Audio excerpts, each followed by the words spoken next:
নমস্কাৰ, মোৰ নাম শ্ৰী দুষ্মন্ত দাস। আজিৰ পৰা আমি ক্লাছ 10 আৰু 9ৰ সকলো গণিতৰ সকলো সমস্যাবিলাক সমাধান কৰিব চেষ্টা কৰিম। সকলোবোৰ অনুশীলনী শেষ কৰিম। তো আজি ক্লাছ 10ৰ পৰা আৰম্ভ কৰিম। ক্লাছ 10 আৰু 9ৰ কুৱেশ্যনসমূহ যে ডিছকাছ কৰা হ'ব চেনেলটোৰ জৰিয়তে। তো আমি তাৰ বাবে কি কৰিম, ক্লাছ 9 আৰু 10ৰ বাবে এক্সট্ৰাকৈ প্লেলিষ্ট প্ৰস্তুত কৰিম। তো ক্লাছ 9ৰ ষ্টুডেণ্টখিনিয়ে 9ৰখিনি চাই ল'ব পাৰিব প্লেলিষ্টৰ পৰা, আৰু ক্লাছ 10ৰখিনিয়ে 10ৰ প্লেলিষ্টৰ পৰা সকলোবোৰ চাই ল'ব পাৰিব। তো আজি আমি ক্লাছ 10ৰ পৰা আৰম্ভ কৰিম। চেনেল একেটা হ'ব, প্লেলিষ্টখন দুখন বেলেগ হ'ব। তো ৰিভিজন 1ৰ পৰা ষ্টাৰ্ট কৰিম। ক্লাছ 10ৰ পুনৰ আলোচনা এক্সাৰচাইজ ক্লাছ 10ৰ এক্সাৰচাইজৰ ৰিভিজন 1ৰ পৰা আৰম্ভ কৰিম। তো তোমালোকে কাম এটা কৰিবা। তো তোমালোকে কি কৰিবা, তোমালোকে নিজৰ কিতাপসমূহ ওলাই ল'বা। যিহেতু ইয়াত প্ৰশ্ন লিখাত অলপ অসুবিধা হয়, তো সেইটো কাৰণে এডজাষ্ট কৰিবৰ কাৰণে তোমালোকে নিজৰ কিতাপখিনি ওলাই ল'বা। এতিয়া ভিডিঅ'টো চাই থাকিবা। আমাক 1 নম্বৰ প্ৰশ্নত কৈছে তলৰ কোনটো অনুপাত একেটা সমানুপাতত থাকিব খুজিছে। তো আমাক কুৱেশ্যন দিয়া আছে। কুৱেশ্যনটোত দিয়া আছে, এইটোত দিয়া আছে 12:21 আৰু 32:56 এইটো দিয়া আছে। তো আমি যেতিয়া এনেকৈ ৰেচিঅ' আৰু প্ৰপৰ্চনৰ অংক দিয়ে, তেতিয়া আমি কি কৰি ল'ব লাগে, ইয়াত আমি ভগ্নাংশত সজাই ল'লে অলপ সুবিধা হ'ব আমাৰ অংকটোৰ পৰা। গতিকে মানে ইহঁত দুটা সমানুপাতত আছেনে নাই চেক কৰিবৰ কাৰণে আমি সমানুপাতত আছেনে নাই চাবৰ কাৰণে ইহঁতক আমি সৰ্বপ্ৰথমে কি কৰি ল'ম, ভগ্নাংশলৈ আমি ইয়াত ভগ্নাংশত বনাই ল'ম। ইয়াত ভগ্নাংশত বনাবৰ বাবে আমি কি কৰিব লাগিব, যিটো 12:21 আছে, 12:21ক আমি ভগ্নাংশত লিখিব লগা হ'লে কিন্তু কেনেধৰণে লিখিব লাগিব। তো 12:21ৰ বাবে লিখিব লাগিব আমি 12/21। মানে ক'বলৈ গ'লে এনেধৰণৰ হয়, যিটো অনুপাত থাকে, অনুপাত ধৰি লওক 12:21 আছে নহয়, ইয়াত কি কৰিবা, ভগ্নাংশলৈ ৰূপান্তৰিত কৰিবৰ কাৰণে একেবাৰে সহজ। তো ইয়াত কৰিব লগা হ'লে কিন্তু যিটো প্ৰথমত আছে ইয়াত লগত পাতি দিবা, তথা নিউমিনেটত 12 হ'ব, 12 পাতিবা। প্ৰথমতো ওপৰত পাতি দিবা আৰু শেষৰ যোনটো অনুপাত আছে, তো শেষৰ 21টো আমি ইয়াৰ তলত পাতি দিম। মানে ক'বলৈ গ'লে প্ৰথমতো আমি লগৰ ঘৰত পাতিব লাগে, আৰু যিটো লাষ্টত আছে মানে সেইটো শেষৰ ঘৰটো আমি তাক ঘৰৰ ঘৰত পাতি দিব লগা হ'লে হ'ব। তাৰ পৰা আমি কি কৰিম এতিয়া, তো আমি ইয়াত জাষ্ট এনেকৈ ভগাই লৈছোঁ। তো ঠিক তেনেধৰণে এইটো অনুপাতক আমি এনেধৰণে ভগ্নাংশত বনাই লৈছোঁ। আকৌ ঠিক তেনেধৰণে আমি কি কৰিব লাগিব, 32:56 যিটো আছে সেইটোকো আমি ভগ্নাংশত ভগাই ল'ব লাগিব। তো আমি বনাই লওঁ আহাচোন।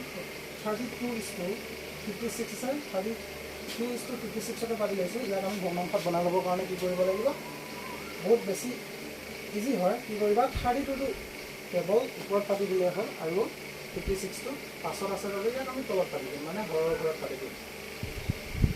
এতিয়া কি কৰিবি বুলি ক'লে, এতিয়া চাব লাগে দুইটা নম্বৰতে যোনটো লগ আৰু হৰত দুইটাতে একে নম্বৰ কিবা কমন আছে যদি মানে কাটিব পাৰিলে কাটিব লাগে।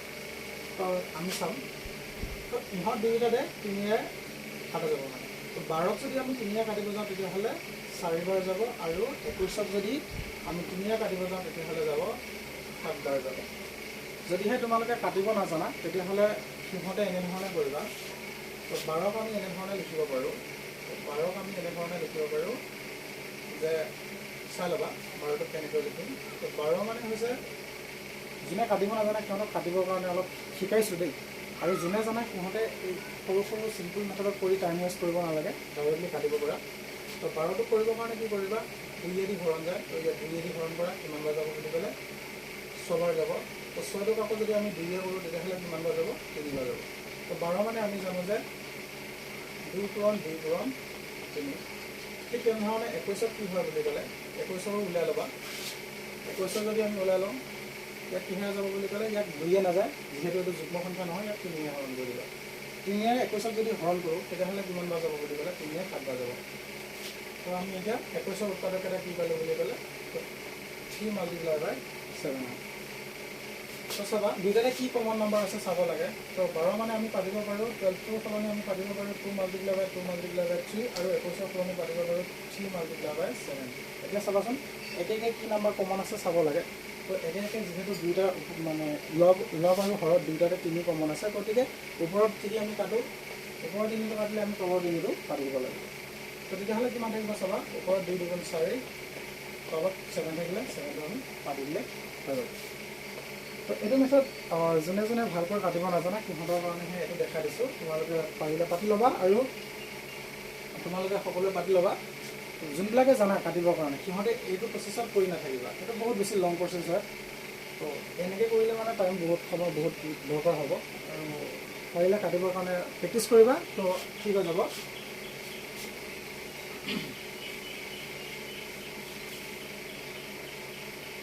তো আমি এতিয়া কি কৰিম বুলি ক'লে ইয়াকো আমি কাটি চাওঁ আহাচোন তো প্ৰথম আমি সৰু সৰুকৈ কাটিবৰ কাৰণে ট্ৰাই কৰিম তো কেনেকৈ কাটিম বুলি ক'লে চাবা 32 আছে যেনেকৈ কিহেৰে সমানকৈ চাবা যদি ডাইৰেক্টলি ডাঙৰ সংখ্যা কাটিব নোৱাৰা তেতিয়াহ'লে আমি চাব লাগে সৰু সংখ্যা কাটিব লাগে তো আমি চাই ল'ম দুইটাকে আমি কিহেৰে কাটিম 2য়ে কাটিম যদিহে ডাঙৰ সংখ্যা নাজানে তেতিয়াহ'লে 2য়ে কাটিবৰ কাৰণে ট্ৰাই কৰিবা 2য়ে 32ক কাটিলে 16 বাৰ যাব আৰু 2য়ে যদি আমি ইয়াত কাটো কিমান বাৰ যাব বুলি ক'লে 2য়ে আমাৰ ইয়াত হ'ব দুবাৰ গ'লে 4 হ'ব ইয়াত 16 28 বাৰ যাব আকৌ আমি 2য়ে যদি 16 কাটো তেতিয়াহ'লে কিমান বাৰ যাব বুলি ক'লে 2য়ে 16 কাটিলে কিনি 2য়ে 8 বাৰ যাব আৰু ইয়াত 28ক কাটিলে কিনি 2য়ে 14 বাৰ যাব আকৌ আমি 2য়ে কাটিব পাৰোঁ 2য়ে যদি আমি 8ক কাটো তেতিয়াহ'লে যাব 4 বাৰ আৰু 14ক যদি আমি কাটো তেতিয়াহ'লে যাব 7 বাৰ মানে আমি 32 ডিভাইডেড বাই 56 ইকুৱেল টু আমি কি পাতিব পাৰোঁ আমি 32 ডিভাইডেড বাই 56 বৰাবৰ আমি পাতিব পাৰোঁ 4 ডিভাইডেড বাই 7 পাতিব পাৰোঁ তো আমাৰ অলপ লেতেৰা হ'ল বাৰু কাৰণ সংখ্যাবোৰ অলপ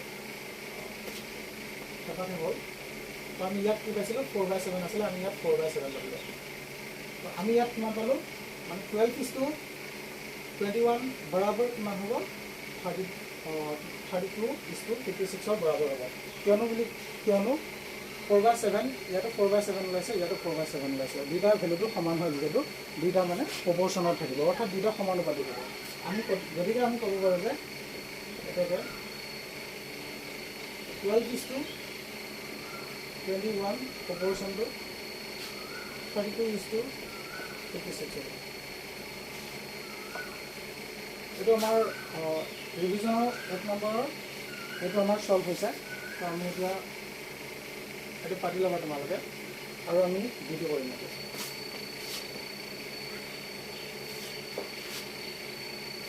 ভিডিঅ' আমি এতিয়া লিখি লৈছোঁ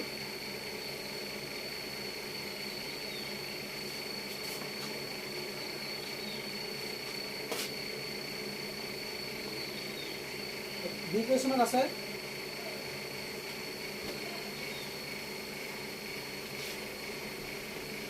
18 is to 30 আৰু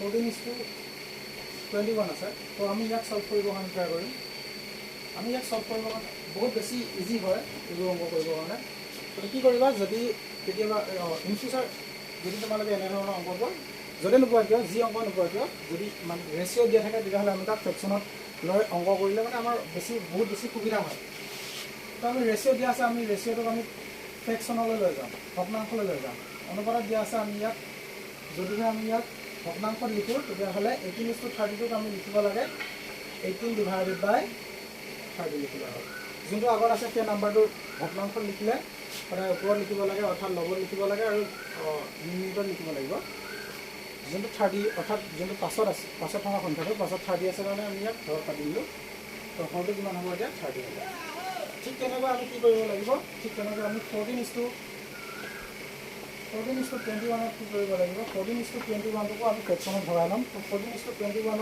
ফ্ৰেকশ্যনত ভগালে কিমান হ'ব 14 ডিভাইডেড বাই 21 হ'ব তেতিয়া আমি ইয়াক কাটিবৰ চেষ্টা কৰিম তো আমি ইয়াক যদি কাটি দিওঁ তেতিয়াহ'লে কিমান বাৰ যাব বুলি ক'লে দুটাকে আমাৰ 3য়ে হৰণ যায় গতিকে 3য়ে কাটি দিওঁ 6ও কাটিব পাৰোঁ বাৰু 6 দি 3 বাৰ যাব 6 দি 18ক কাটিলে 3 বাৰ যাব 6 দি আমি যদি ইয়াত কাটো 30ক কাটো তেতিয়াহ'লে 5 বাৰ যাব 6 5 গুণ 30 হয় গতিকে 6 দি যদি আমি 30 কাটো তেতিয়াহ'লে 5 বাৰ যাব অৰ্থাৎ 18/30 মানে কিমান পালোঁ 3/5 পালোঁ ঠিক তেনেকৈ কি কৰিবা 14 ডিভাইডেড বাই 21ক আমি যদি কাটো তেতিয়াহ'লে 7 ডিভাইড হৈ যাব কাটা তো 7 যদি আমি ইয়াক কাটো তেতিয়াহ'লে দুবাৰ যাব আৰু 21ক যদি আমি কাটো তেতিয়াহ'লে আমাৰ কিমান বাৰ যাব বুলি ক'লে 21ক কাটিলে 7 বাৰ যাব তো 14 ডিভাইডেড বাই সৰি 7 দি কাটিলে 14ক যাব দুবাৰ আৰু 7 দি যদি 21 কাটো তেতিয়াহ'লে 3 বাৰ যাব তো এতিয়া কিমান হ'ব বুলি ক'লে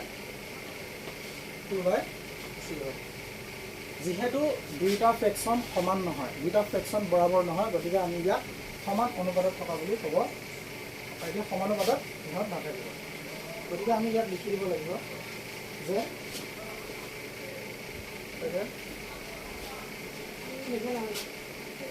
18:30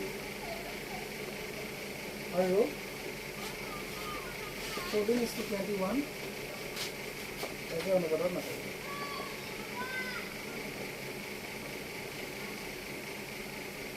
এতিয়া সেই অনুপাতত নহয় এতিয়া সমানুপাতত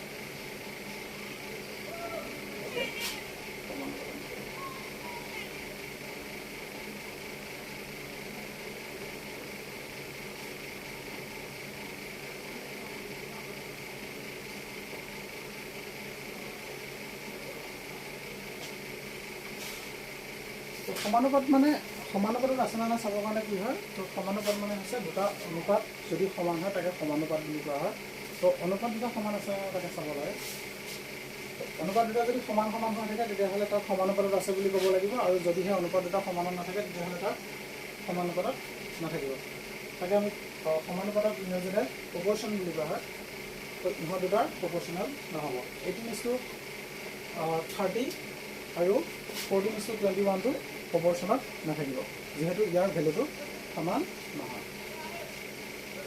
বি নম্বৰ কুৱেশ্যনটো হৈ গ'ল আমি এতিয়া চি নম্বৰ কুৱেশ্যনটো কৰিম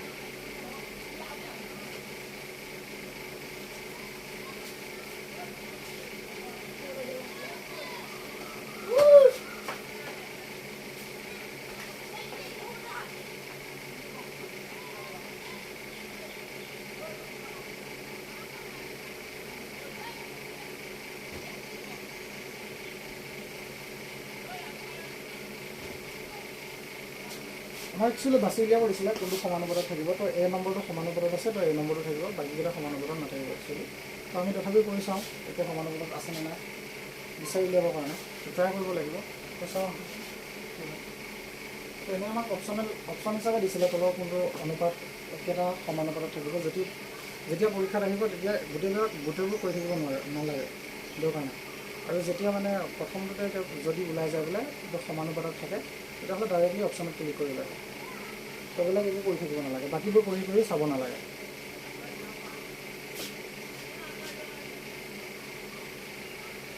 চি নম্বৰ কুৱেশ্যনত আছে 22:33 আমি চেকে কৰিছোঁ গতিকে ৰেচিঅ'ত থকা যিবিলাক অংক আছে গোটেইবিলাক আমি কৰি আছোঁ এনে যদি এক্সামত আহে তো গোটেইবোৰ অপশ্যন কৰি থকা একো দৰকাৰ নাথাকে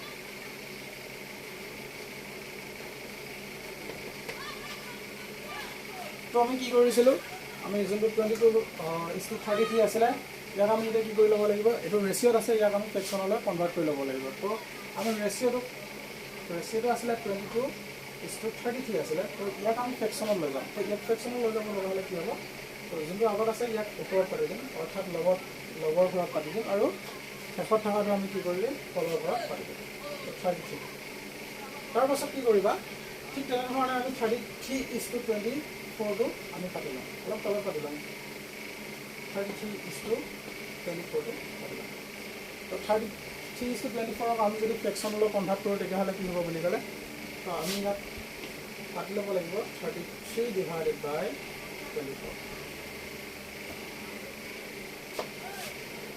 তো ইয়াত কাটিব গ'লে কিন্তু দুইটাকে দেখিলে গম পাই ইহঁতক দুটাক 11 কাটিব তো আমি ইয়াক 11 দি কাটিম তো চাবা 11 ইয়াক কাটিলে কিন্তু দুবাৰ যাব আৰু 11 যদি আমি ইয়াক কাটো তেতিয়াহ'লে কিমান বাৰ যাব বুলি ক'লে 11 ইয়াক কাটিলে কিন্তু আমাৰ যাব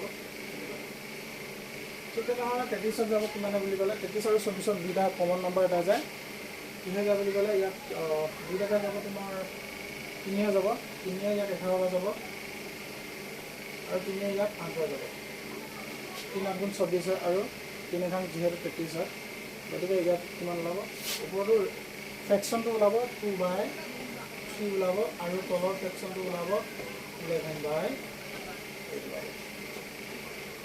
তো আমি যিহেতু দুইটা ভেলুটো আমি সৰু পালোঁ আৰু ফ্ৰেকশ্যনবোৰ মানে কি কৰিব লাগে ফ্ৰেকশ্যনবোৰ যিমান পাৰি কিমান মানে সৰু আকাৰত আমি ৰিপ্ৰেজেণ্ট কৰিব লাগে সৰু আকাৰলৈ লৈ যাব লাগে মানে তো তেতিয়া আমি গম পাম যে দুটা ফ্ৰেকশ্যন সমান নেকি যদি এটা ডাঙৰ ফ্ৰেকশ্যন ডাঙৰ থাকে আৰু এটা সৰু থাকে তেতিয়া আমি গম পোৱাটো মানে অলপ কঠিন হয় তো গম নাপাম সেইকাৰণে আমি কি হয় ফ্ৰেকশ্যনবোৰ কাটি একেবাৰে সৰু টুকুৰালৈ ৰূপান্তৰিত কৰিব লাগে। তো ইহঁত দুটা যিহেতু সমান নহয় গতিকে ইয়াৰ কি হ'ব ইহঁত দুটা সমানুপাতত নাথাকিব। আমি এতিয়া লিখিব পাৰোঁ 22:33 আৰু 33:24 একে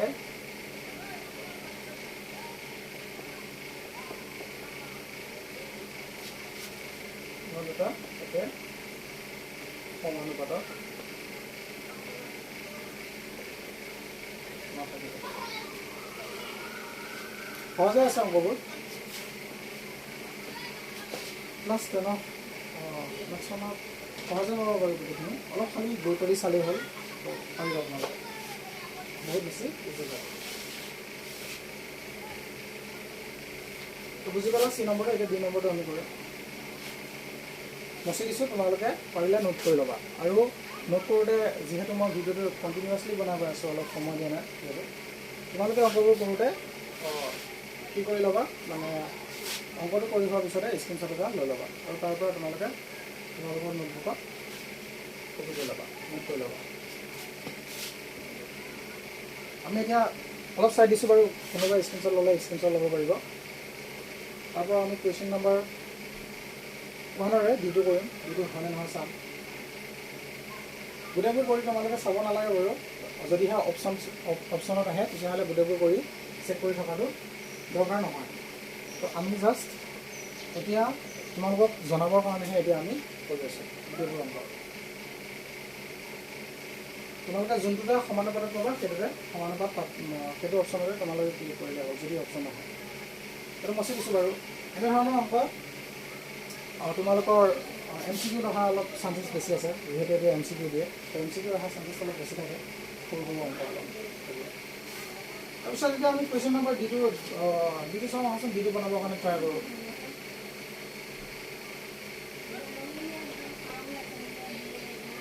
দিয়া আছে 24:28 আৰু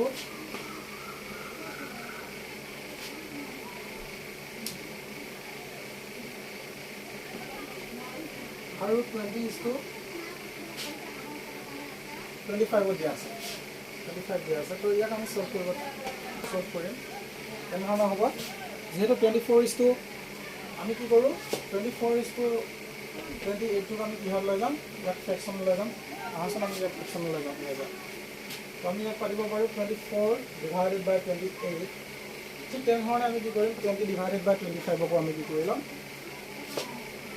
ৰেচিঅ'ত আছে আমি ইয়াক ফ্ৰেকশ্যনলৈ ভগ্নাংশ পাতিম। আগত থকাটো আমি কি কৰোঁ আগত থকা নাম্বাৰটো আমি সদায় ওপৰত পাতোঁ ওপৰত 20টো পাতি দিয়ে আৰু পাছত থকা নাম্বাৰটো কি কৰিবা ঘৰত পাতি দিবা অৰ্থাৎ 25টো ক'ত বহিব বুলি ক'লে 25টো আমাৰ তলত বহিব সহজে হয় ঠিক আছে বা আমি ইয়াক কিহেৰে কাটিম বুলি ক'লে দুইটাকে যিহেতু 4ৰে হৰণ যায় তো 4ৰে কাটিব মানে ট্ৰাই কৰিম তো আমি আহাচোন আমি কাটিম 4ৰে যদি আমি 24 কাটো তেতিয়াহ'লে কিমান যাব 4 তোমালোকে যদি গোটেই এটা ডাঙৰ নাম্বাৰ কাটিব নোৱাৰা তেতিয়াহ'লে সৰু সৰুকৈ কাটিব পাৰা দুটা যিহেতু যুগ্ম সংখ্যা দুয়ে কাটিব পাৰা তেতিয়া মানে অলপ দীঘলীয়া হ'ব। তো আমি ইয়াক দুটাকে 4ৰে যায় তো আমি ইয়াক 4ৰে দি কৰিম 4ৰে দি 24 কেইবাৰ যায় বুলি ক'লে 4ৰে দি 24 ছবা যায় 4 গুণ যিহেতু 24 হয় 4ৰে দি 24 কাটিলে ছবা যাব। ঠিক তেনেধৰণে 28 যদি কাটি কিমান যাব বুলি ক'লে 7 বাৰ যাব। আকৌ ঠিক সেইদৰে আমি কি কৰিম ঠিক সেইদৰে আৰু এতিয়া চাবা ইয়াক কাটিব আৰু নোৱাৰি গতিকে ইয়াক আমি এনেকৈ থ'ব লাগিব 6/7 ইয়াক আমি এনেকৈ থ'ব সৰু সৰুকৈ কাটিলেও আমি যদি দুয়ে কাটা যিমানে যেনেকৈ নাকাটে দিয়ক লাষ্টত যায় এইটোৱে ওপৰত ল'ব একেটাই ওপৰত ল'ব। তো আকৌ কি কৰিবা ঠিক তেনেধৰণে 20/25 আছে 20/25ক আমি যদি কাটো তেতিয়াহ'লে চাবা দুইটাকে আমাৰ 5ৰে কাটা যায়। চাবা 5ৰে আমি কাটিবৰ কাৰণে এনেধৰণৰ নহয় এই অনুপাতত যে 4ৰে কাটিলে বুলি এই অনুপাতটো 4ৰে কাটিব লাগিব তেনেধৰণৰ কথা নাথাকে। তো তোমালোকৰ দুটা নাম্বাৰটো চাই ল'বা যে নাম্বাৰ দুটা কিহেৰে মানে কি কমন নাম্বাৰ আছে সেই কমন নাম্বাৰটো দি কাটিব লাগে।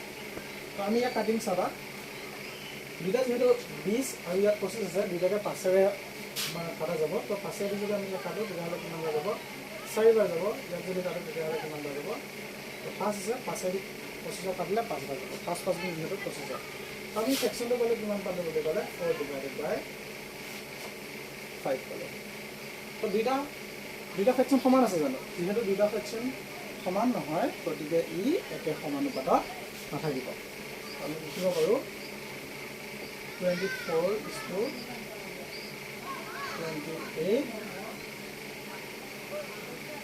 একে সমানুপাতত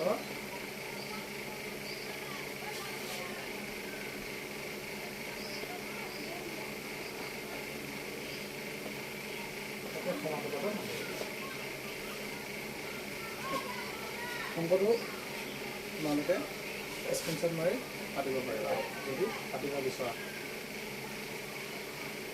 এনেই অপশ্যন আহিলে ডাইৰেক্টলি যদি অপশ্যন চিষ্টেমত আহে তেতিয়াহ'লে ডাইৰেক্টলি এটা পোৱাৰ পাছতে আৰু তেতিয়া নেক্সটবোৰ কৰি থাকিব দৰকাৰ নাথাকে। ডাইৰেক্টলি এটা পাইছা বোলে কোনটো সমানুপাতত আছে বুলি কুৱেশ্যনটো যদি ডাইৰেক্টলি প্ৰথমতে সমানুপাতত দিলে তেতিয়াহ'লে তাতে অপশ্যনটোত ক্লিক কৰি থ'লে হৈ যাব। আমি এতিয়া 1 নম্বৰটো শেষ হৈছে। আমি 2 নম্বৰ কুৱেশ্যন লৈ যাম। 2 নম্বৰ কুৱেশ্যনটো সলভ কৰিম।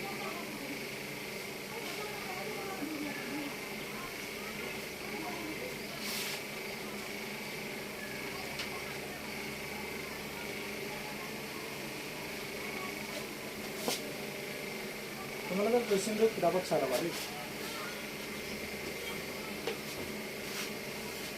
কি হয় 2 নম্বৰ কুৱেশ্যনত কৈছে তলত কোনবোৰ সংখ্যা ক্ৰমে সমানুপাতত থাকিব।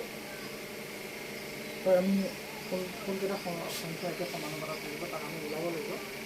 তাৰ কাৰণে কি কৰিবা এইটো অপশ্যন চিষ্টেমতে আছে। আমি ডাইৰেক্টলি যোনটোত আমি সমানুপাতত থাকিব সেইটোত অপশ্যন ক্লিক কৰিলে হ'ব যদি পৰীক্ষাত এনেধৰণৰ কুৱেশ্যন চায়। কিন্তু আমি যিহেতু কোনকেইটা আছে কোনকেইটা নাই এই গোটেইকেইটা আমি ডিটেইলছত কৰিম বৰ্তমান কৰিম। পৰীক্ষা তোমালোকে তেনেকৈ কৰি সময় ৱেষ্ট নকৰিলে হ'ব। তো যিহেতু আমি এতিয়া শিকি আছোঁ গতিকে আমি কি কৰিব লাগিব আমি গোটেইখিনি কৰি চেক কৰিম। তোমালোকে প্ৰেক্টিছ কৰিবা তেনেকৈ গোটেইখিনি কৰি। 2 আগত কি আছে চৰি 2 কি আছে বুলি ক'লে 2 আছে 6 আছে 6 আছে আৰু 4টা নাম্বাৰ আছে। ইয়াত সলিউশ্যনত যিহেতু কৰিবা তেতিয়াহ'লে কি কৰিবা সলিউশ্যন মতে চল্ভ কৰোঁতে ইয়াত কি কৰিবা যে প্ৰথম দুটা অনুপাতত বনাই ল'বা আৰু শেষৰ দুটা অনুপাতত বনাই ল'বা। মানে যোৰা ছিষ্টেমত বনাবা যে প্ৰথম দুটা এবাৰ অনুপাত লগ কৰিবা আৰু ছেকেণ্ড দুটা এবাৰ অনুপাত লগ কৰিবা। আমি এতিয়া কৰোঁতে কি কৰিম আমি এতিয়া কৰোঁতে কি পাতিম 2:6 পাতি ল'ম। ঠিক তেনেধৰণে তলত কি পাতি ল'ম 6:8 পাতি ল'ম। তো এতিয়া কি কৰিবা ইহঁত দুটাৰ মানে ৰেচিঅ' দুটা সমানুপাতত আছেনে নাই চাব লাগে। অনুপাত দুটা সমানুপাতত আছেনে নাই। তাৰ কাৰণে কি কৰিছিলে 1 নম্বৰ কুৱেশ্যনটো আমি চল্ভ কৰোঁতে যেনেধৰণে অনুপাতটোত আমি ভগ্নাংশত কৰোঁতে মানে যিবোৰ ৰেচিঅ'ত আছে তাক আমি ফ্ৰেকশ্যনলৈ লৈ যাওঁতে কি কৰিছিলোঁ আমি ইয়াত যোনটো আগত আছে আমি ইয়াত ওপৰত পাতিছিলোঁ আৰু যোনটো পাছত আছে তাক আমি তলত পাতিছিলোঁ অৰ্থাৎ ঘৰটো তলত পাতিছিলোঁ। শেষত থকাটো ঘৰত আৰু আগত থকাটো লগত পাতিছিলোঁ। তাৰ পৰা কি কৰিবা ঠিক তেনেধৰণে আমি এইটো সজাই ল'ম কি হ'ব 6/8 আছে 6/8 পাতি ল'ম। তাৰ পৰা এতিয়া আকৌ আমি আৰু কাটিব লাগিব। তো কেনেকৈ কাটিম বুলি ক'লে আমি চাবা মানে কি হয় 2 আৰু 6 কিহেৰে হৰণ যায় বুলি ক'লে দুটা একেটা কমন ফেক্টৰে দুটাকে হৰণ কৰিব পাৰি বা কাটিব পাৰি। তো দুটা 2য়ে কাটিব পাৰি। 2য়ে যদি 2 কাটো তেতিয়াহ'লে কিমান বাৰ যাব বুলি ক'লে তো এবাৰ যাব আৰু 2য়ে যদি আমি 6 কাটো তেতিয়াহ'লে কিমান বাৰ যাব বুলি ক'লে 3 বাৰ যাব। আমি গম পালোঁ যে 2:6 = কিমান হয় বুলি ক'লে 1/3 হয়। তো আমি ইয়াত পাতিব পাৰোঁ 1/3।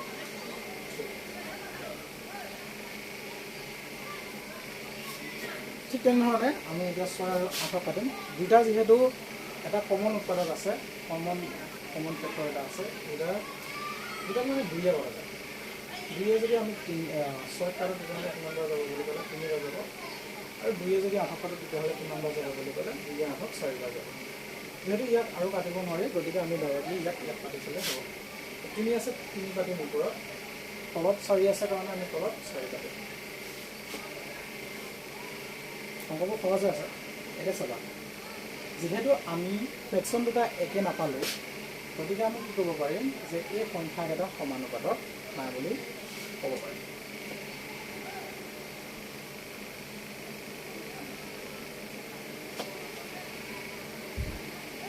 লিখিবা 2 6 6 8, কুৱেশ্যন যেনেধৰণে আছে তেনেধৰণে লিখিম। 2 6 6 8 সমানুপাতত সংখ্যাকেইটা কমে সমানুপাতত নকৰিব।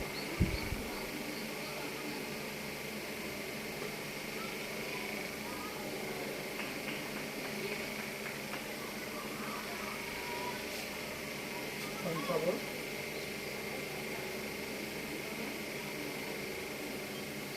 সমানুপাতত নাইবা নাথাকিব।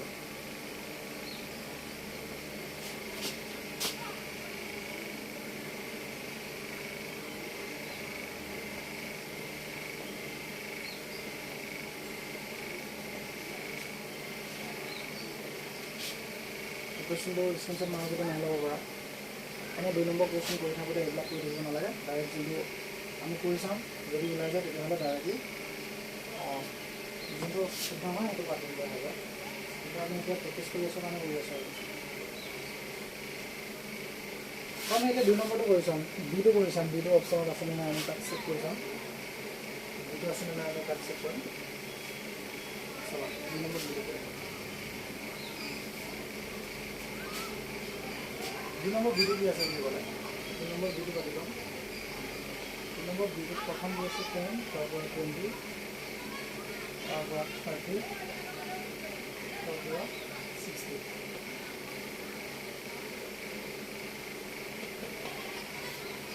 10, 20, 30 আৰু 60 কি কৰিব লাগে, আমি এই নাম্বাৰকেইটা প্ৰথমত কি কৰি ল'ম, মানে অনুপাতত আছে বুলি ধৰি ল'ম। যোৱাবাৰ পাতিম যে 10 আৰু 20 অনুপাতত আছে মানে অনুপাত বনাই ল'ম, আৰু ঠিক তেনেধৰণে 30 আৰু 60 আমি অনুপাতত বনাই ল'ম।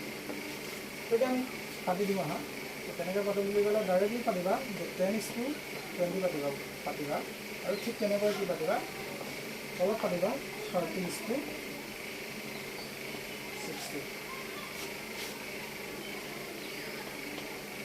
তো ইয়াত কিমান কি হ'ব বুলি ক'লে 10:20 আমি কি কৰিব পাৰোঁ, 10:20 আমি পাতি ল'ম। 10টোক আমি 10:20 আমি যদি ফ্ৰেকশ্যনত পাতোঁ তেতিয়াহ'লে 10 ডিভাইডেড বাই 20 হ'ব, আমি পাতি ল'ম।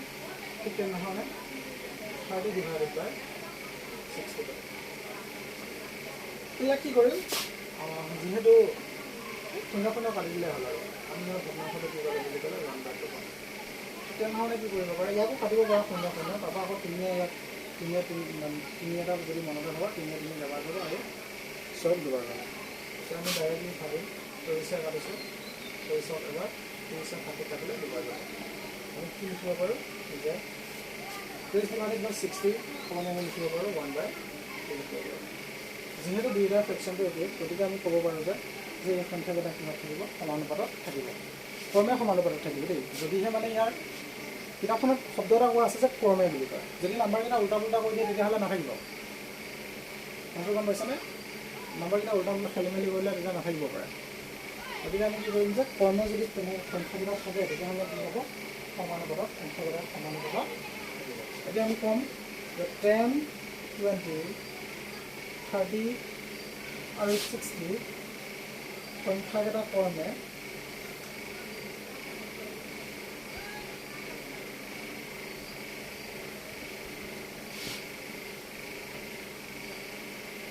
সংখ্যাকেইটা ক্ৰমে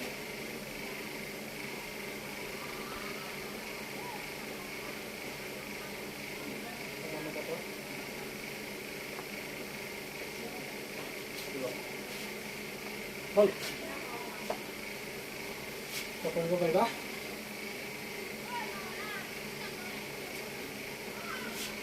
অপশ্যনটো এতিয়া শুদ্ধ হ'ব দেই 2 নম্বৰ কুৱেশ্যনৰ কাৰণে কি কৈছে তলৰ কোনবোৰ সংখ্যা সমানুপাতত থাকিব যিহেতু ইয়াত অপশ্যন চিষ্টেমত আছে গতিকে ডাইৰেক্ট বি নম্বৰটো আমি অপশ্যনটো শুদ্ধ বুলি আমি ডাইৰেক্টলি ক'ব পাৰোঁ অপশ্যন নম্বৰ বিটো শুদ্ধ হ'ব তথাপিও আমি বাকীকেইটা কৰি আমি চেক কৰিম আমি এতিয়া 2 নম্বৰ চিটো কৰিম এইটো মই মচি দিছোঁ বৰ্তমান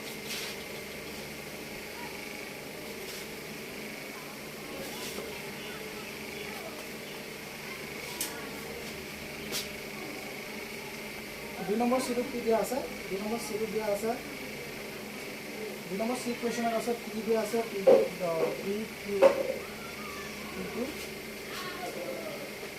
তাৰ পৰা দিয়া আছে পি স্কুৱেৰ কিউ কমা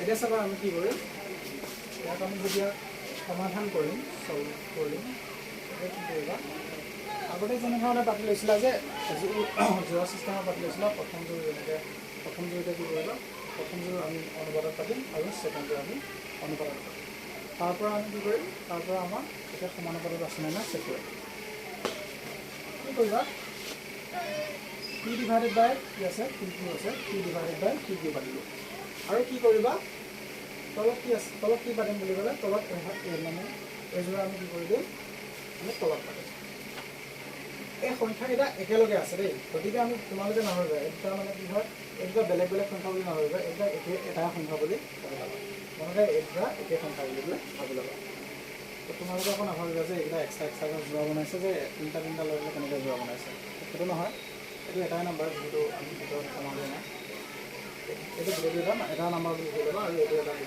এটা নাম্বাৰ বুলি ধৰি ল'ব লাগে তাৰ পৰা কি কৰিম তলত আকৌ পাতিম আমি কি পাতিম বুলি ক'লে তলত পি স্কুৱেৰ কি এতিয়া চাবা তলত আকৌ আমি মেজৰ পাতি ল'ম প্ৰথমতে আমি কি পাতিব লাগে ওপৰত পাতিব লাগে পি স্কুৱেৰ কি হ'ব আৰু তলত কিমান হ'ব বুলি ক'লে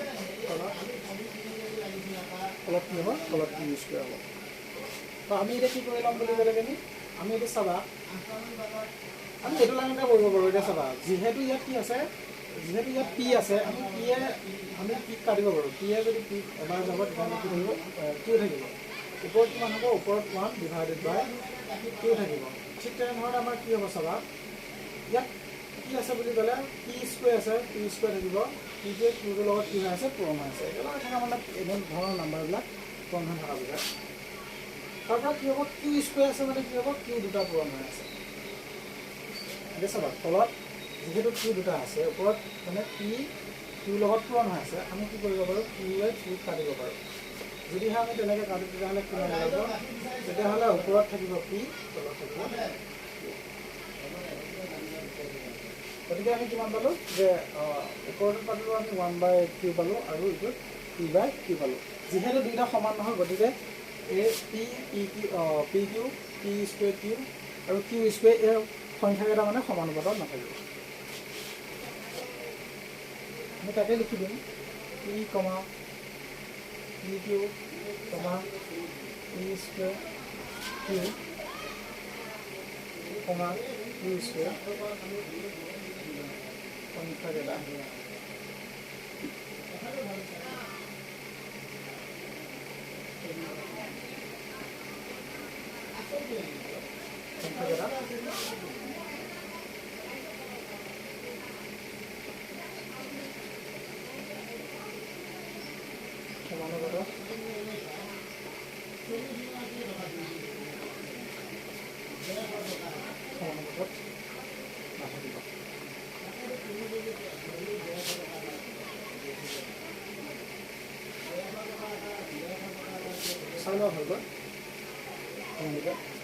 যদি কিবা বুজাত খেলি মেলি হয় তেতিয়াহ'লে কি কৰিবা তেতিয়াহ'লে যিহেতু ইউটিউবৰ ভিডিঅ' হয় গতিকে পষ্ট কৰি তোমালোকে চাব পাৰা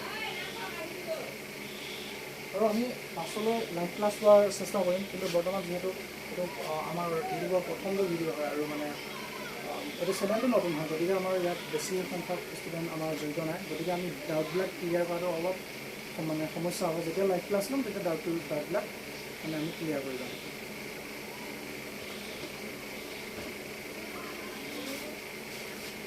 বুজি নাপালে কমেণ্ট কৰি জনাব পাৰিবা পাছত যেতিয়া লাইভ ক্লাছ ল'ম আমাৰ মানে এনেই ক্লাছ চলি থাকে, টিউশ্যনৰ ক্লাছ চলি থাকে। তো টিউশ্যনৰ ক্লাছসমূহৰ তেতিয়া আমি কি কৰি ল'ম, তেতিয়া আমি টিউশ্যন ক্লাছসমূহক লাইভ ক্লাছ বনাবৰ কাৰণে ট্ৰাই কৰিম। আৰু ডাউটবোৰ তেতিয়া তাত সুধিব পাৰিবা। তো আমি এইটো কুৱেশ্যনটো মচি দিছোঁ।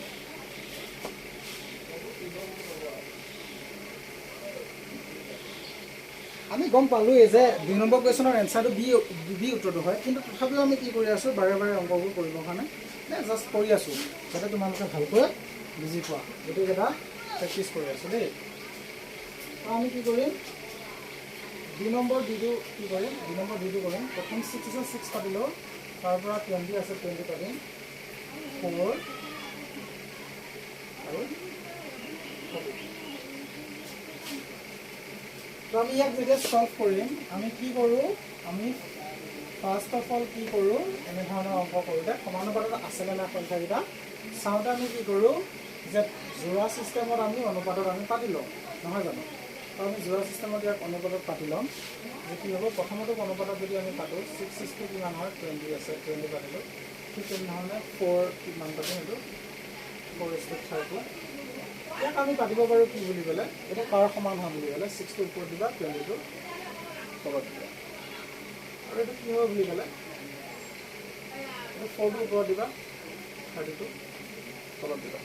আৰু পৰীক্ষাত তোমালোকৰ যেতিয়া এনেধৰণৰ কুৱেশ্যন আহিব, তেতিয়াতো তোমালোকৰ অপশ্যনবোৰটো এনেকৈ কৰিটো চেক কৰিব নালাগে, তেতিয়া ডাইৰেক্ট কাটিব লাগিব ন। যেতিয়া মানে মেট্ৰিকত যেতিয়া বোলে অপশ্যন ছিষ্টেমত আহিব, কুৱেশ্যন আহিব, তেতিয়া আকৌ এনেকৈ কৰি তোমালোকে চেক কৰি থাকিব নালাগে। তেতিয়া সহজ উপায় কি কৰিবা, ডাইৰেক্ট এনেধৰণৰ আছে নহয়, 6 আছে 6:20 আছে 20 পাতি ল'লা, যে এনেধৰণৰ পাতি ল'লা। জাষ্ট আমি অপশ্যনটোহে শুদ্ধ ক্লিক কৰিব লাগে, গতিকে মানে এইটো লং প্ৰচেছ কৰি থকাৰ দৰকাৰ নাথাকে। যেতিয়া আমি যেতিয়া অপশ্যন আহিব, তেতিয়াহ'লে আমি ডাইৰেক্টলি কৰিব পাৰোঁ। কেনেকৈ কৰিব পাৰোঁ বুলি ক'লে, এইটো কাটিবা, এইটো কাটিবা, এইটো কাটিবা। ইয়াক কিমানে যায় বুলি ক'লে, ইয়াক 4 কাটা যাব। তো 4 কাটি পিছত 4 কাটা নহ'ব, 2 কাটা যাব। 2 যদি আমি কাটো, ইয়াক কিমান বাৰ যাব, 3 বাৰ যাব। ঠিক তেনেধৰণে কিমান বাৰ যাব, 20। তো 20 ইয়াক 2 কাটিলে, ইয়াকো 2 কাটিব লাগে, চেম নাম্বাৰে মানে কাটিব লাগে। ইয়াক যদি আমি 2 কাটিছোঁ, ইয়াক 2 কাটিম, তো ইয়াক কিমান বাৰ যাব, 10 বাৰ যাব। ঠিক তেনেধৰণে আমি ইয়াক কাটিম। তো ইয়াক কিমান কাটা যাব বুলি ক'লে, আৰু 3 আৰু 10 কাটা নাযায় কাৰণে আমি কি কৰিম, ইয়াক কাটিব নালাগে আৰু। তো আমি 6:20 সলনি আমি কি পাতিব পাৰোঁ, 3:10 পাতিব পাৰোঁ। ঠিক তেনেধৰণে 4:30টো আমি কি পাতিব পাৰোঁ, 4 অনুপাত 4টো আমি কি বুলি পাতিব পাৰোঁ, আমি ইয়াক কাটিব পাৰোঁ। কিহে কাটা যায় বুলি ক'লে, 2 কাটা যাব। 2 4ত কাটা যাব দুবাৰ, আৰু ঠিক তেনেধৰণে 2 40ত কাটা যাব দুবাৰ। তো আমি ইয়াক 4:30 সলনি আমি কি পাতিব পাৰোঁ, 4:30 সলনি পাতিব পাৰোঁ, 2:15 পাতিব পাৰোঁ। কথাটো গম পাইছেনে? দুইটা জানো সমান, যিহেতু সমান নহয়, ইয়াক আমি অপশ্যনত এইটো মানে কি হ'ব, সমানুপাতত নাথাকিব। এইটো হৈছে শ্বৰ্টেজ মেথড, একেটা হয়। ইয়াক খালি আমি ফ্ৰেকশ্যনত ভগাই লৈছোঁ, জাষ্ট তোমালোকক বুজাবৰ কাৰণেহে তেনেধৰণৰ কৰি আছোঁ। তো যোনবোৰে কাৰণ ষ্টুডেণ্ট মানে কিছুমানে অলপ বেছিকৈ বুজি পায়, আৰু কিছুমানে অলপ শ্ল'লি যায়, কমকৈ বুজি পায়। গতিকে মানে কি হয়, চবকে বুজাবৰ কাৰণে এইটো সহজ মেথডত কৰি দিছোঁ, সেইটো কাৰণে। আৰু যোনবোৰে জানা, তেতিয়াহ'লে যিমান পাৰা এনেকৈ আমি ফ্ৰেকশ্যনত বনাই থাকিব দৰকাৰ নাই। অপশ্যনেল যদি আহে, তেতিয়া কি কৰিবা, ডাইৰেক্টলি মানে ইয়াতে কাটি দিব পাৰা। অনুপাত কেইটাতে আমি কি কৰিব পাৰোঁ, কাটিব পাৰোঁ। তো অনুপাত কেইটাতে কাটি তোমালোকে কি কৰিবা, পৰীক্ষাত মানে অপশ্যনটো ক্লিক কৰিবা। তো পৰীক্ষাত যোনকেইটা অপশ্যন আহে, তাত মানে তোমালোকে এনেকৈ বৰ্ণনা কৰি তোমালোকে দেখাব যিহেতু নালাগে, গতিকে ডাইৰেক্টলি কি কৰিবা, ডাইৰেক্টলি অংকটো কৰি দেখা দিব নালাগে, তোমালোকে বেলেগত কৰি চাবা। যোনটো সমানুপাতত থাকে তেতিয়া পাতি দিবা। তো আমি ইয়াক কি হ'ব, কাটোতে কিমান পাইছিলোঁ, যে ইয়াক যদি আমি কাটো কিমান বাৰ যাব, 2 কাটিলে 3 বাৰ যাব। তো 20ক আমি 2 কাটিলে কিমান বাৰ যাব বুলি ক'লে 10 বাৰ যাব। ঠিক তেনেধৰণে ইয়াক আকৌ কিহে কাটা যাব, 2 আৰু 30 মানে সাধাৰণ উৎপাদক যিহেতু 2 হয়, 2 যদি কাটিলে মানে সহজতে হ'ব। 2 যদি আমি ইয়াক কাটো, তেতিয়াহ'লে কিমান যাব, বেলেগ সংখ্যা কাটাব নাযাব বাৰু। 4 কাটিলে 2 বাৰ যাব। আৰু ঠিক তেনেধৰণে যদি 2 আকৌ 30ক কাটো, একেটা সংখ্যা যিহেতু কাটিব লাগে, 30ক কাটিলে 15 বাৰ যাব। আগতে আমি যিটো প্ৰচেছ কৰিছিলোঁ, সেইটোৱেদি একে ওলাইছিলে বাৰু। আগতে কি ওলাইছিলে, 3:10 ওলাইছিলে, এইটোতো একেটা চেম বস্তুৱে ওলাইছে ন, একেটা ওলাইছে। ইহঁত দুটা কি নহয়, ইহঁত দুটা একেটা অনুপাততে নহ'ব। কিয় নহ'ব বুলি ক'লে চাবা, যিহেতু ইয়াৰ ভগ্নাংশকেইটা একে মানে একে সমান নহয়, সমান নহয়। p/10টো ইয়াৰ সমান নহয়, মানে দুটা বেলেগ বেলেগ যিহেতু ফ্ৰেকশ্যন ওলাইছে, গতিকে আমাৰ ইহঁত দুটা সমান নহ'ব দেই। তো আমি ইহঁত দুটাত কি ক'ম, এতিয়া সংখ্যাকেইটা কিমান নাথাকিব, সমানুপাতত। মই তোমালোকক বাৰে বাৰে কৈ আছোঁ যে যদিহে অপশ্যন চিষ্টেমত আহে, তো তেতিয়াহ'লে কি হ'ব, অপশ্যন টাইপত যদি আহে, MCQ চিষ্টেমত যদি আহে, তেতিয়াহ'লে কি কৰিবা, তেতিয়াহ'লে এনেকৈ কণ্ট্ৰল কৰিবলৈ টাইম ৱেষ্ট কৰিব দৰকাৰ নাথাকে। যদি মানে ৰেচিঅ' কৰি ল'বা, অনুপাতত কাটি ল'বা, অনুপাততে কাটি দিবা ডাইৰেক্টলি, ওপৰতে তলতে কাটি দিব পাৰে, তেতিয়া মানে সময়টো বেছি লছ নহয়। তোমালোকে প্ৰেক্টিছ কৰিবা, প্ৰেক্টিছ কৰিলে পাৰিবা, বহুত সহজ। তো আমি এতিয়া কি ক'ব পাৰোঁ যে ইহঁত অনুপাতকেইটা সমানুপাত নাথাকে, লিখি দিওঁ বাৰু সংখ্যাকেইটা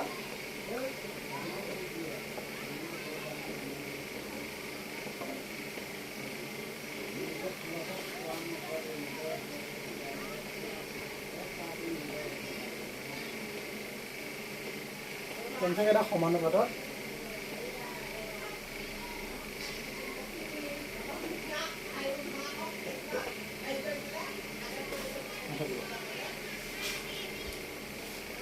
তাৰপাছত কি কৰিম বুলি ক'লে, 2 নম্বৰটো গোটেইটো গম পালোঁ। তো আমি কোনটো সমানুপাতত পাইছিলোঁ, অপশ্যন নম্বৰ 2টো সমানুপাতত পাইছিলোঁ, গতিকে আমি ক'ব পাৰোঁ যে 2 নম্বৰ এনচাৰটো কি হ'ব বুলি ক'লে, 2 নম্বৰ এনচাৰটো বি হ'ব। আমি 3 নম্বৰ এনচাৰটো দিয়ে, তাৰ কাৰণে আমি এইখিনি মুচি লৈছোঁ এতিয়া।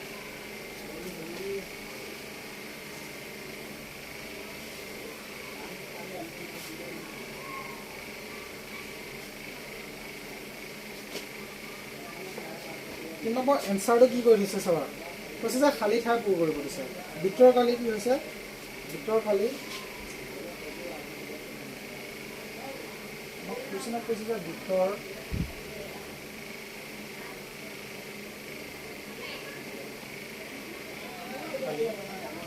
এৰিয়া আছে যে, এ মানে এৰিয়া বুজায়, এৰিয়া মানে কালিয়ে হয় বাৰু। এৰিয়াটো কি হয় বুলি কৈছে, এৰিয়াটো তাৰ সমান বুলি কৈছে, এৰিয়াটো আমাৰ কি হয়,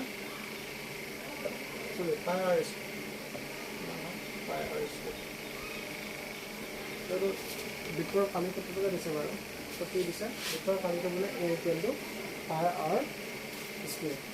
তাৰ পৰা আমাক কি কৈছে, কুৱেশ্যন কৈছে যে 1 নম্বৰটোত কুৱেশ্যন কৈছে, যদিহে এ বাঢ়ে তেন্তে আৰ মানটো কি হ'ব, আমাক সুধিছে। আমাৰ যিটো খালী ঠাই আছে, যদি এটো বাঢ়ে, এইটো কেতিয়া বাঢ়িব বাৰু, যেতিয়া মানে পাইটোৰ লগত, পাইটোতো কনষ্টেণ্ট থাকিব, পাইটো একেটা ৰাখি থাকিব। পাইটো মানে কি থাকিব, পাইটোৰ মানটো সদায় ভেলুটো একেই চেম হ'ব। পাইটোৰ মান এনে 22/7 হয়, ইয়াৰ একচুৱেল ভেলুটো 3.14 চামথিং ওলাব। তো পাই ভেলুটো মানে সদায় একেই থাকে। আৰু তেতিয়াহ'লে এটা কথা ভাবি চাবা, পাই ভেলুটো যিহেতু মানে স্থিৰ হয়, তো বৃত্তৰ কালিটো কিহৰ ওপৰত কিহে প্ৰভাৱ পেলাই জানানে, বৃত্তৰ কালিটোত প্ৰভাৱ পেলাব পৰা এটাই বস্তু আছে, কি হ'ব পাৰিব এতিয়া, মানে আৰটোৱেহে প্ৰভাৱ পেলাব পাৰিব। আৰটো যদি ডাঙৰ হয় তেতিয়াহ'লে বৃত্তৰ কালিটো বাঢ়িব, আৰু আৰৰ মানটো যদি সৰু হয়, আৰ মানে হৈছে ৰেডিয়াছ, তো আৰৰ মানটো কমি গ'লে তেতিয়াহ'লে কালিৰ মানটো কমি যাব। তো মানে কি হয়, বৃত্তৰ কালিটো সদায় কিহৰ লগত আমাৰ প্ৰপৰ্শ্যন হয় বুলি ক'লে, আৰৰ লগত, মানে ব্যাসাৰ্ধৰ লগতহে আমাৰ কি হয়, প্ৰপৰ্শ্যন হয়। কাৰণ কি হয় বুলি ক'লে, ই সদায় একেই থাকে, স্থিৰ থাকে, তাৰ মানটো একেই থাকে, স্থিৰ থাকে। তাৰ মানটো কিমান বুলি জানো, তাৰ মানটো আমি জানো যে 24/7। ইয়াৰ মানে একচুৱেল ভেলুটো হয় 3.14 এনেকৈ চামথিং হয় আৰু কিবা কিবি ওলায়। তো আমি গোটেই মোৰ কৈ থাকিব নালাগে, তো আমি ইয়াত 3.14 বুলি ধৰিম। তো যিহেতু এইটো তুমি যি বৃত্তৰ কালি যিহতে নকৰা কিয়, সদায় কি ওলাব, পাইটো কনষ্টেণ্ট থাকিব, মানে বস্তুটো একেটা স্থিৰ থাকিব। বাকী তাৰ যিটো ব্যাসাৰ্ধ মানটো, প্ৰতিটো বৃত্তৰ ক্ষেত্ৰতে তাৰ কি হ'ব, ব্যাসাৰ্ধ মানটো বেলেগ বেলেগ হ'ব পাৰে। তো বেলেগ বেলেগ হ'লে কি হ'ব, যেতিয়া আৰটো বাঢ়িব, মানে ব্যাসাৰ্ধটো যেতিয়া মানে আমাৰ বাঢ়িব, তেতিয়াহ'লে আমাৰ কালিটো কি হৈ যাব, কালিটো বাঢ়ি যাব, এৰিয়াটো বাঢ়ি যাব। আৰু ব্যাসাৰ্ধটো কম হৈ আহিলে কালিটো কি হৈ যাব, কমিব। তো কি হ'ব, 1 নম্বৰ এনচাৰটোত খালী ঠাইটোত কি বহিব, যদি এ বাঢ়ে তেন্তে কি হ'ব, আৰটো বাঢ়িব, অৰ্থাৎ এৰিয়া বাঢ়িলে ব্যাসাৰ্ধটো বাঢ়িব। যদি আৰ কমে তেন্তে আৰ এইটো কি হ'ব বুলি ক'লে যদিহে ব্যাসাৰ্ধ এতিয়া মই ক'ব গৈছোঁ যে যদিহে কি হয় আৰটো কমি যায় তেতিয়াহ'লে এৰিয়াৰ মানটো সদায় কমি যাব দেই তো এতিয়া কি হ'ব বুলি ক'লে তো প্ৰথমটো যোনটো ড্ৰেছ আছে তাত বাঢ়িব আৰু ছেকেণ্ড ড্ৰেছটো কমে বুলি পেলাই লিখিব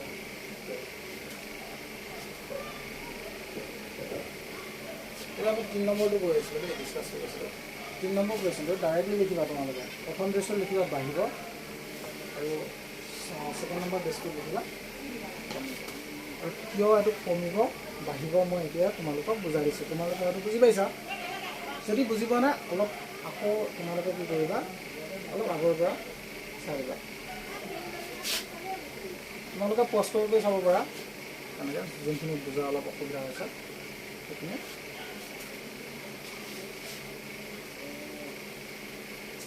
3 নম্বৰ 2টো কুৱেশ্যন দিয়া আছে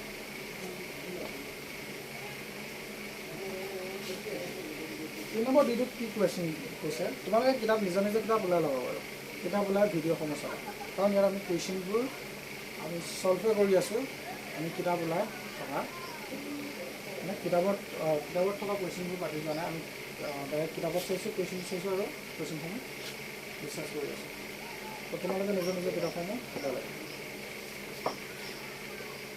যিহেতু আমাৰ ইউটিউবৰ প্ৰথমটো ভিডিঅ' হয় আৰু তেনেধৰণৰ বিশেষ ইউটিউবৰ ভিডিঅ' বনোৱাৰ কোনো এক্সপিৰিয়েঞ্চ নাই বাৰু গতিকে অলপমান খেলি মেলি হ'ব পাৰে তেনেকৈ ভিডিঅ' বনোৱাৰ অভ্যাস নাই গতিকে এডজাষ্ট কৰিবা অলপ লাহে লাহে ঠিক কৰিব চেষ্টা কৰা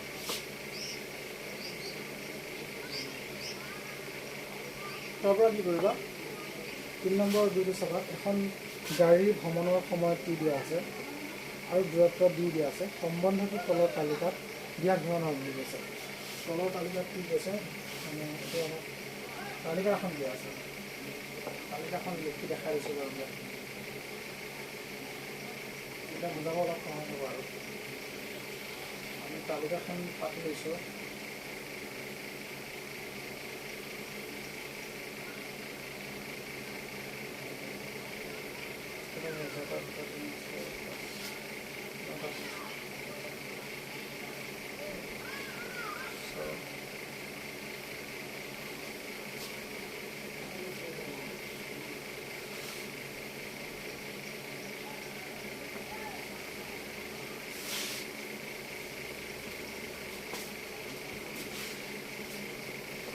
এতিয়া চাবা কি কৰিম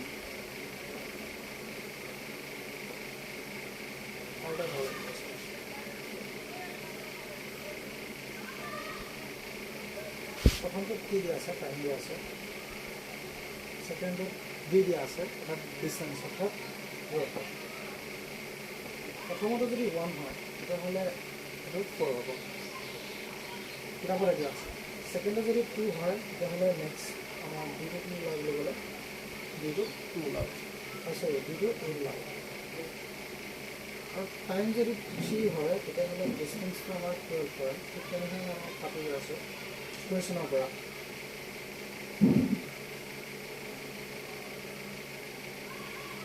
ফ'ৰ বাই 16 হ'ব চৰি 16 ওলাব 5 ওলাব 20 ওলাব এটা দিয়া আছে 6 আমাৰ এইটো দিয়া হোৱা নাই তলত দিয়া আছে 28 ওপৰতো দিয়া হোৱা নাই বাকী দুটা ঘৰ খালী আছে খালী ঠাইবিলাক আমাক ফুৰি কৰিবলৈ কৈছে কি কুৱেশ্যনৰ পৰা চাওঁ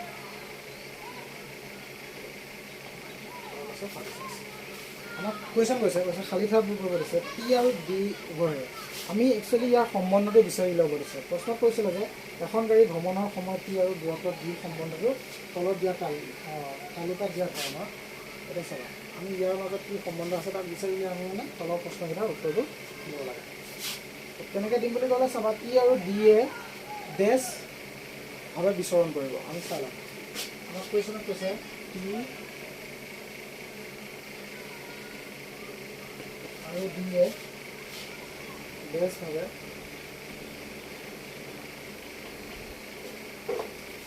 বিচৰণ কৰে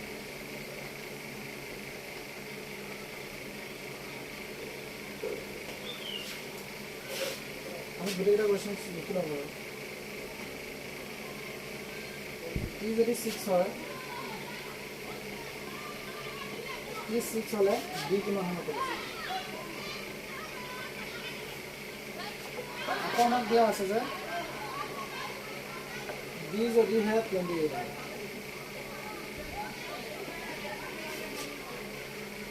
তেতিয়াহ'লে টিটো কিমান ওলাব কৈছে। আকৌ ডি যদি 36 হয়,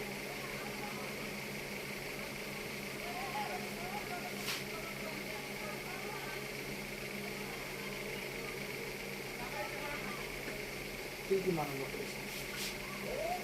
এইবিলাক কোৱেশ্যন আমি যদি ভালকৈ তালিকাখন লক্ষ্য কৰোঁ তেতিয়াহ'লে আমি কি পাম চাবা। আমি ইয়াত চাবা, আমি আমাৰ ইয়াত কেইটা ঘৰ আছে, তিনিটা 4টা ঘৰ খালী আছে। তো আমি এইকেইটা মানে ফিল আপ কৰিব লাগে। তো টি আৰু আগে আমি চাই ল'ব লাগে টি আৰু ডিৰ মাজত সম্বন্ধ কি আছে। চাবা, যদিহে টিটো 1 হয় তেতিয়াহ'লে এইটো 4 হয়, আৰু এইটো যদি 2 হয়, টিটো 2 হয়, তেতিয়াহ'লে ডিটো 8 হ'ব। ঠিক তেনেধৰণে আমি প্ৰতিটো বস্তু যদি চাওঁ তেতিয়াহ'লে কি হয় আছে চাবা, যিকেইটা দিয়া নাই সেইকেইটা বাদ দিয়া বাৰু, যিকেইটা দিয়া আছে আমি তাত চাম। 1 থাকিলে 4 হয়, 2 থাকিলে 8 হয়। আমি যদি ভালকৈ লক্ষ্য কৰোঁ তেতিয়াহ'লে কি হৈ আছে, 4 টাইমছ এটা বেছি আছে। মানে চাবলৈ গ'লে এনেকুৱা হয়, 4 টাইমছ বেছি হোৱা মানে কি বুজা আছে যে মানে কি হৈ আছে, 1ৰ লগত যদি 4 পূৰণ কৰোঁ 4 হ'ব, 2ৰ লগত 4 পূৰণ কৰিলে 8 হ'ব, 3ৰ লগত 4 পূৰণ কৰিলে 12 হ'ব। ঠিক তেনেধৰণে আগবাঢ়ি গৈ আছে। তোমালোকে লক্ষ্য কৰিব পাৰা 4ৰ লগত 4 পূৰণ কৰিলে 16, আৰু 4ৰ লগত যদি আমি 5ৰ লগত যদি 4 পূৰণ কৰোঁ তেতিয়াহ'লে 20 ওলাব। ঠিক তেনেধৰণে এতিয়া চাবা 6ৰ লগত কিমান যোগ কৰিম, কিমান পূৰণ কৰিব লাগিব। তো 1ৰ লগত 4 পূৰণ কৰিলে 4 ওলাব, 2ৰ লগত 4 পূৰণ কৰিলে 8। তো এনেকৈ আমি যদি গৈ থাকোঁ তেতিয়াহ'লে 6ৰ লগতো 4 পূৰণ কৰিব লাগিব। 6ৰ লগত যদি আমি 4 পূৰণ কৰোঁ তেতিয়াহ'লে কিমান ওলাব, 6 4 24 ওলাব। এইটো 24 হ'ব লাগে। ঠিক তেনেকৈ তলটোত 28 দিয়া আছে। তো এতিয়া ওপৰৰ নম্বৰটো কিমান হ'ব, ওপৰৰ নম্বৰটো ওলাবৰ কাৰণে কি কৰিম বুলি ক'লে, তো বেলেগ একো কৰিব নালাগে। বাকী ওপৰৰ নম্বৰটোৰ লগত যদি 4 পূৰণ কৰোঁতে তলৰ নম্বৰকেইটা যদি ওলায় তেতিয়াহ'লে তলৰ নম্বৰটো দিয়া আছে, ওপৰৰ নম্বৰটো ওলাবৰ কাৰণে কি কৰিব লাগিব। ওপৰৰ নম্বৰটো দিয়া আছে, তলৰ নম্বৰটো ওলাবৰ কাৰণে তোমালোকে কি কৰিবা, তোমালোকে তলৰ নম্বৰটো ওলাবৰ কাৰণে কি কৰিবা, তলৰ ওপৰৰ নম্বৰকেইটাতকৈ তলৰ নম্বৰটো মানে 4 টাইমছ বেছি হয়, মানে 4 গুণ বেছি হয়। তো কি কৰিবা, ওপৰৰ নম্বৰটো তলৰ নম্বৰতকৈ 4 গুণ কম নহ'বনে বাৰু।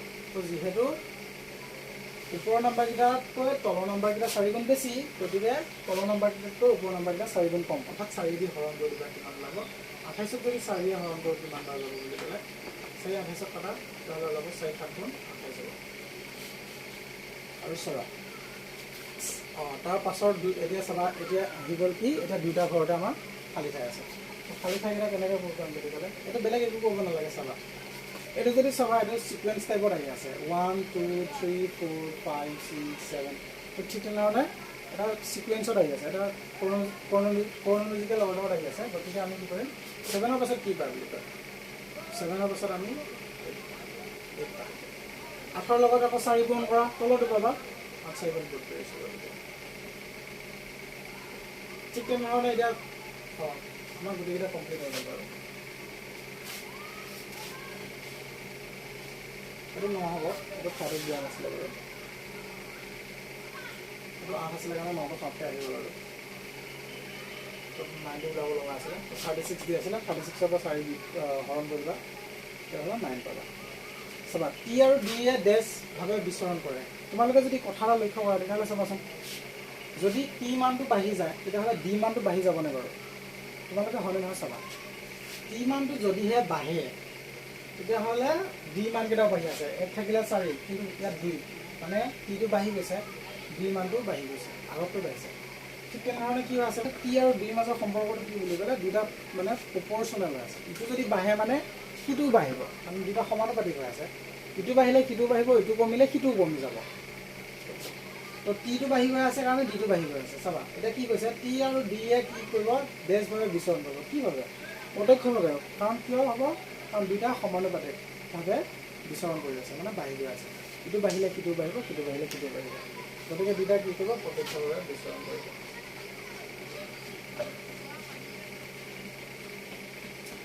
তলৰ কুৱেশ্যনটোত কি কৈছিলে কৈছে 6 ইকুৱেল টু চৰি 3 ইকুৱেল টু যদি 6 হ'লে ডি মানটো কিমান হ'ব আমাক শুনিছে 3 মানটো যদি 6 হয় এইটো দিয়া আছিলে 3 মানটো 6 হ'লে ডি মানটো কিমান হ'ব সুধিছে 3 মানটো যদি 6 হয় তেনেহ'লে ডি মানটো আমি কিমান পাইছিলোঁ আমি 24 পাইছিলোঁ আমাক কি দিয়া আছিলে ডি মানটো যদি 28 হয় তেতিয়াহ'লে টি মানটো কিমান ল'ব বুলি কৈছে চাবা ডি মানটো 28 হ'লে আমি এতিয়া কি পাইছিলোঁ টি মানটো কিমান পাইছিলোঁ 7 পাইছিলোঁ 7 পাইছিলোঁ ডি মানটো 36 হ'লে ডি মানটো 36 হ'লে টি মানটো কিমান ল'ব বুলি ক'লে টি মানটো ওলাব 9 ওলাব আমি কৰি দেখাইছিলোঁ বাৰু 9 ওলাব সহজ বস্তুখিনি চাই ল'ব ভালকৈ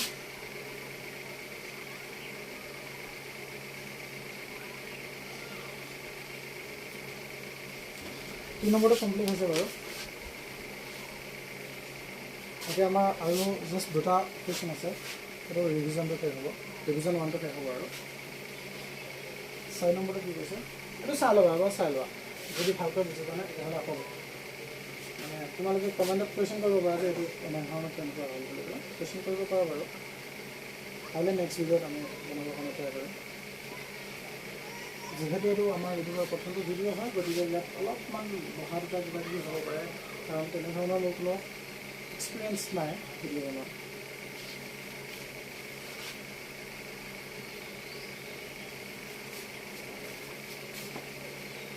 কিছুমান হয় যদি আমি আগবাঢ়িব পাৰোঁ অংকবোৰ বুজিলেও কৰিবা তেতিয়া মানে ভাল প্ৰেক্টিচ কৰিবা পাৰিবা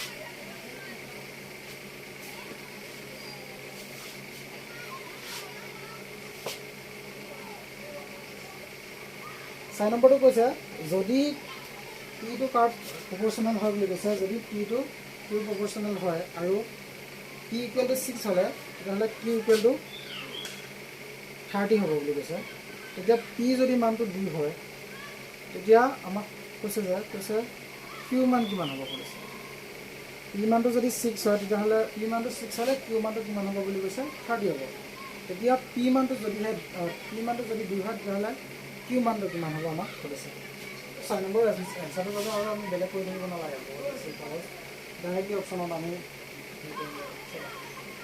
আমাক এনেধৰণে কৰিছিলে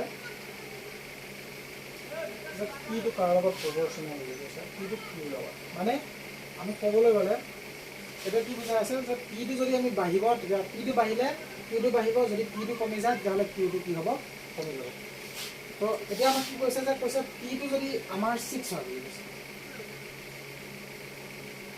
পি মানটো যদি 6 হয়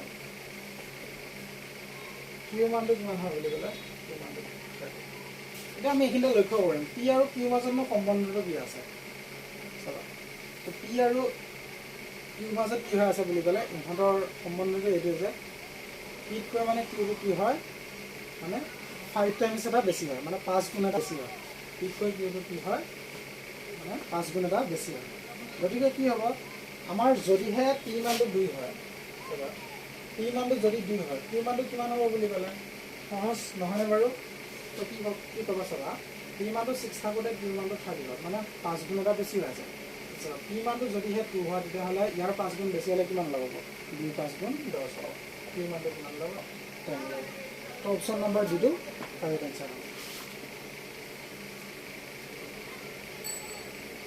6 নম্বৰটো মচি দিছোঁ আকৌ কৰিছোঁ বাৰু আমাক কিতাপত দিয়া আছিলে যে পিটো প্ৰপৰ্চনেল হয় তাৰ লগত কিউৰ লগত প্ৰপৰ্চনেল মানে পিটো যদি বাঢ়ি যায় কিউৰ মানটো বাঢ়িব পি মানটো যদি কমে তেতিয়াহ'লে কিউ মানটো সদায় কমি যাব এইটো বুজাই আছে এতিয়া কৈছে যে প্ৰশ্নত আমাক কোৱা হৈছে যে পি মানটো যদিহে 6 হয় কিউ মানটো কিমান হ'ব 30 হ'ব এতিয়া আমাক কৈছে পি মানটো যদি 2 হয় কিউ মানটো কিমান হ'ব কেনেকৈ ওলালোঁ চাবা এইটো 10টো আমি কেনেকৈ ওলালোঁ পিতকৈ কিউটো কি হয় দুটা প্ৰপৰ্চনেল আৰু কিমান টাইমছ বেছি আছে বুলি ক'লে 5 টাইমছ বেছি আছে মানে 5 গুণ বেছি হৈ আছে পিটো যদি 6 হয় তেতিয়াহ'লে এইটো কিমান হৈছে 30 মানে 5 গুণ এটা বেছি হৈছে 6 লগত যদি 5 পূৰণ কৰোঁ তেতিয়াহ'লে কিমান ওলাব 30 ওলাব ঠিক তেনেধৰণে আমি কি কৰিম এই পিৰ লগত আমি কি কৰিম এতিয়া 5 গুণ এটা বেছি কৰি দিম তো কিমান ল'ব বুলি ক'লে পিটো যদিহে 2 হয় তেতিয়াহ'লে কিউ মানটো কিমান ল'ব বুলি ক'লে 10 হয়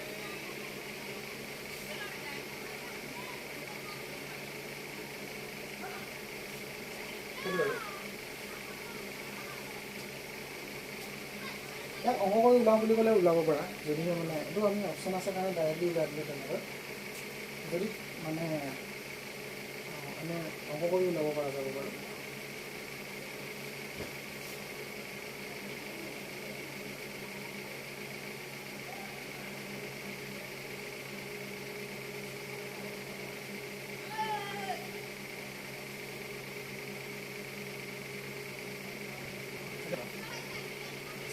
পাঁচ নম্বৰ কুৱেশ্যন। পাঁচ নম্বৰ কুৱেশ্যন কি কৈছে, তোৰ তালিকাখনৰ খালী ঠাইত ৱাই মান নিৰ্ণয় কৰি আছে। কি কৰিম বুলি ক'লে চাবা,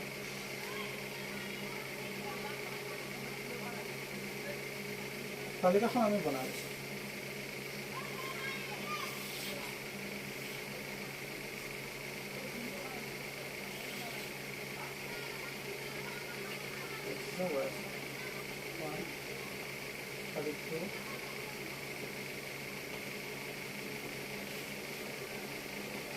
ঠিক আছে, 16 আছে,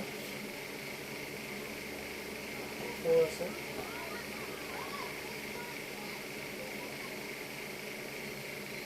4 আছে, 8 আছে।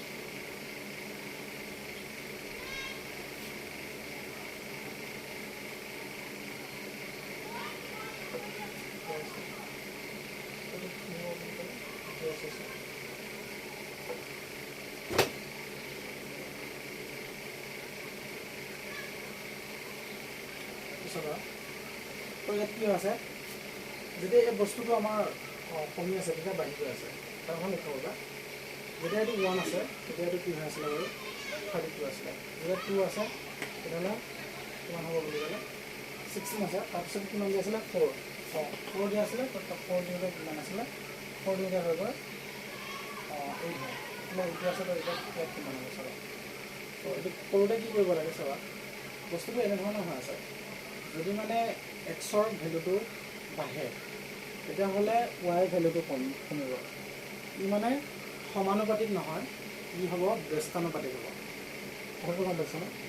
যদিহে কি হৈ আছে এক্সৰ ভেলুটো মানে বাঢ়ি গৈ আছে তেতিয়াহ'লে ৱাইৰ ভেলুটো কি হ'ব কমি যাব। 1 দিওঁতে 32 আছে, 2 দিওঁতে কিমান হ'ব তাৰ আধা হৈছে চাবাচোন, 2 দিওঁতে আধা।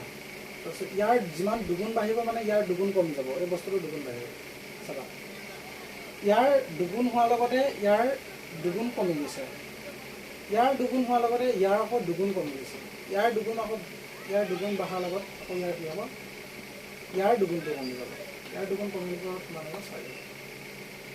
আকৌ এবাৰ বুজি চোৱা, মানে দুইটা আমাৰ এনেধৰণৰ হৈছে। আগতে মানে কি কৰিছে, আগতে আমি পাইছিলোঁ যে যদি মানে ইটো বাঢ়ে ইটো যদি বাঢ়ি যায় ইটোৰ লগত সিটো সম্বন্ধ থাকে, এনেধৰণৰ সম্বন্ধ থাকে। যদি এটা বস্তু বাঢ়িলে ইটো বস্তু বাঢ়ে, সেইটো কোৱা হয় সমানুপাতিক বা প্ৰপৰ্চনেল বুলি কোৱা হয়। এতিয়া কি হৈ আছে এইটো যে যদিহে এক্সৰ ভেলুটো বাঢ়ি যায় তেতিয়াহ'লে ৱাই ভেলুটো আমাৰ উল্টাকৈ কমি গৈ আছে। এইটো সমানুপাতিক নহ'ব, ই কি হ'ব ই ব্যস্তানুপাতিক হ'ব, মানে অলপ উল্টা হ'ব। কিন্তু যেতিয়া এক্সৰ ভেলুটো বাঢ়ি গৈ আছে ই কমি যাব। কিমান কমিছে চাবাচোন, যেতিয়া 1 থাকে 32, ইয়াৰ দুগুণ হ'লে কিনি কিমান হ'ব, 1ৰ দুগুণ হ'লে 1 দুগুণ 2 হয়, তো ইয়াৰ দুগুণ কমি যায়, মানে 32ত 2 হৰণ হ'লে 16 ওলায়। ইয়াৰ আকৌ দুগুণ 2ৰ যদি দুগুণ বাঢ়ে 4 হয়, তো ইয়াৰ দুগুণ কমিব। ইয়াৰ দুগুণ বাঢ়িলে 8 হয়, 4 দুগুণ 8, তো ইয়াৰ দুগুণ যদি কৰা 4 হ'ব। বস্তুটো সেইটোৱে। এতিয়া আমাৰ এনচাৰটো কি ওলাব বুলি ক'লে এনচাৰটো 4 হ'ব।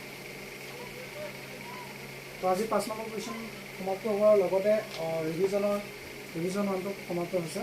ইয়াৰ পিছত আমি দ্বিতীয় খণ্ডলৈ যাম, বৰ্গ আৰু বৰ্গমূললৈ। ৰিভিজন 2টো আমি এইটো ভালদৰে কৰিম।